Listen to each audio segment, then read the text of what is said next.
Well, hello there. Let's talk about electrostatics. Okay, so chapter 2.1, we're starting with trying to introduce the concept of the electric field. So what he's saying is that there's this really wonderful thing that if you want to know the force on a charge here, way out here in space, then all you need to do is find the force from one charge on here, force on this charge, force on that one, and you just add them up and keep adding them up, and they just add up linearly. And he tries to say, like, okay, maybe the principle of superposition seems obvious to you because we've already talked about it. But if it added in quadrature like that, there's no reason why it shouldn't. It just doesn't, so it's nice that things add up linearly, and the total force is just the force of any individual charge together. Okay, there's your separation vector R between the two charges, okay? It's the same Coulomb's law, okay? The force between two charges is the charge of one times the charge of the other divided by the distance squared in the r hat direction. That's the force vector. Okay, so if you've got a charge here and a charge here in some coordinate space, the vector to this one and the vector to that one, this minus that, will give you that vector there, and that's r, and r hat there would be the unit vector in that direction, and then the magnitude here would be the length of that vector. Okay, so that's what we're doing there. And the strength of this field, this is electrostatics, okay? So that's where we're starting, because why? Because as he talks here in chapter 10, you eventually will get there, not in this course, but in another course, the force between two charges depends on the velocity of the charge, both of the charges, and their accelerations, okay? It travels at the speed of light, so once charges start moving around, it gets pretty tricky to deal with. So we start out with electrostatics, where all the charges are sitting still and everything's fine.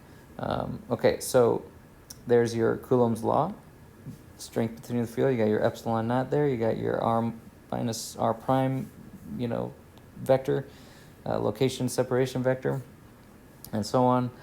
You got a couple example problems here, not example problems, homework problems you're going to have to work through.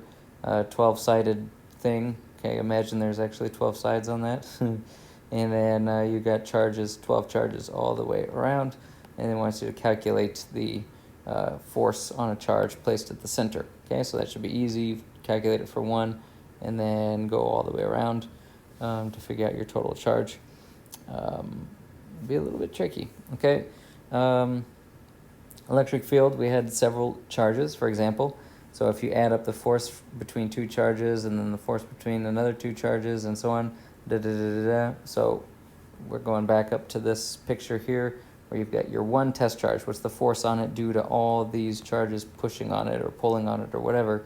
It's going to be the force of this one plus the force of that one plus the force and so on. And that's what this is saying here. The force of one plus the force on the other. Well, what's the force? It's just Q1, Q2 over R squared.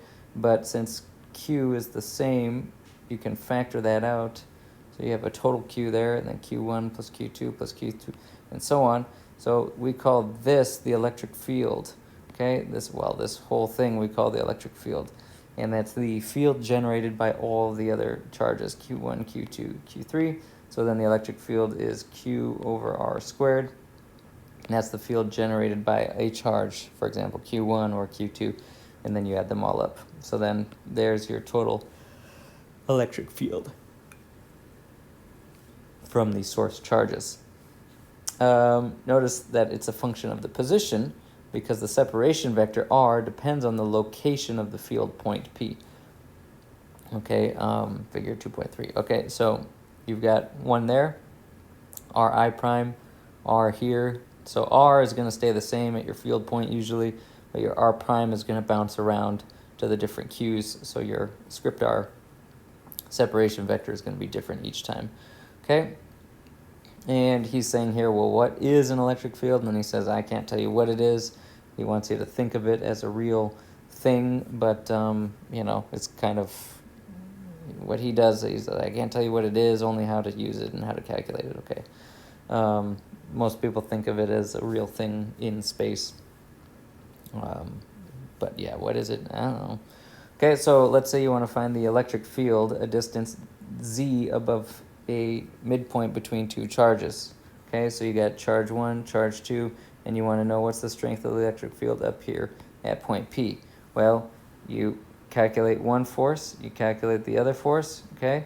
And then what you do when you see those two vectors, you go, oh, okay, the x component of that one's going to cancel out the x component of that one, so I don't care about E1x, that should equal E2x, fine, but the y components, E1y plus E2y, will equal E total at that point. The total electric field at that point will be the sum of the two y components of the thing. And if this is our angle here, then that's that angle here. That's going to be the y component here is going to be adjacent over hypotenuse, so that's the cosine. So what you do is you just say that the electric field, then it's only in the z direction. It's just q over r squared. It's two of them times the cosine of theta, because we have two y components adding up. So he just writes down from these two charges q over r squared, two of them, and then the cosine theta to get our angle. Then this length of that side of the triangle is the square root, since this is z and that's d over 2, of z squared plus d over 2. Okay, so then that's your distance here between the source and the field point. And then cosine theta by definition is adjacent over hypotenuse. So then he writes cosine theta as z over r. So he replaces that into cosine theta and then r with that, and gets this formula here for the electric field between these two charges at a point z up from between them. Okay, so that's how you do these problems. There you go, you're done. You've calculated the electric field now from two arbitrary charges at some point P away from them. Okay, we got a problem here. Find the electric field distance z above the midpoint equal and opposite charges. Excuse me, I'm yawning like an idiot. Okay, d over 2. So now instead of plus q and plus q, we have plus q and minus q. And that's what the difference is between the two problems. Okay, so what that means is this electric field is actually be pointed away.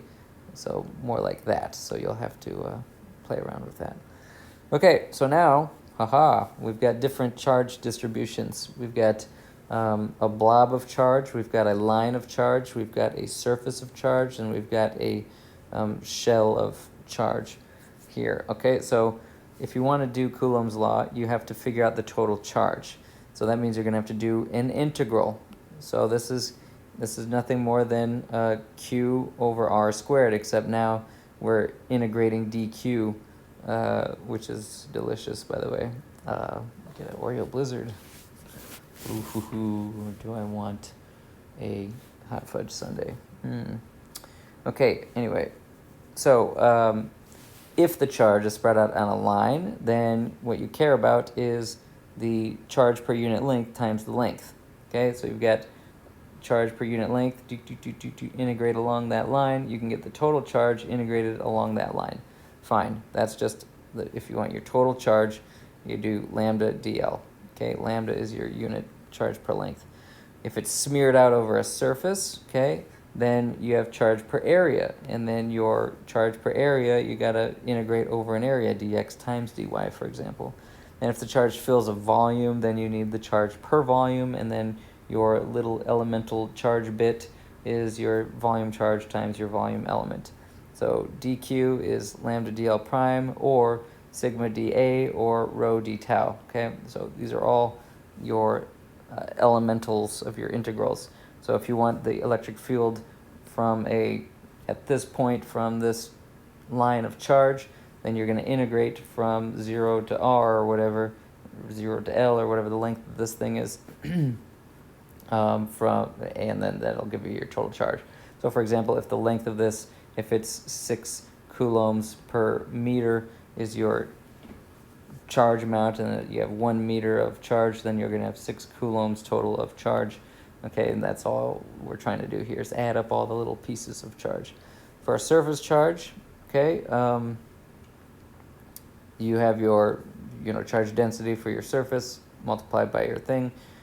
So you'd have like an integral of, I don't know, 4xy, and then dx dy, and that's your function of charge as a function of x and y over r squared, blah, blah, blah. You do all your stupid integrals. Okay, and then for volume charge, same thing. You just got to integrate how much charge, okay, over that integral. Yeah, and so he's saying this is generally Coulomb's law. That's the most general case of the kq over r squared. Q1, Q2 over r squared. Okay, so find the electric field at distance above a straight line segment. It's got uniform charge, lambda along that length, and it's 2L long, for example. So what you have to do is a little bit of a tricky integral here. R is only in the z hat direction, and r prime is in the x hat direction, and your dl element is along the x element, the x direction too. And you do your little substitution here, and then integrate from minus L to L. And do we have I thought we had a figure. No. Okay. Yeah, well, there's our figure right there. Okay, so there's x, there's z. Okay, so then your electric field, you're just integrating from minus L to L. I thought I had L on here, so this is minus L to L. Okay, and then you're replacing your charge with your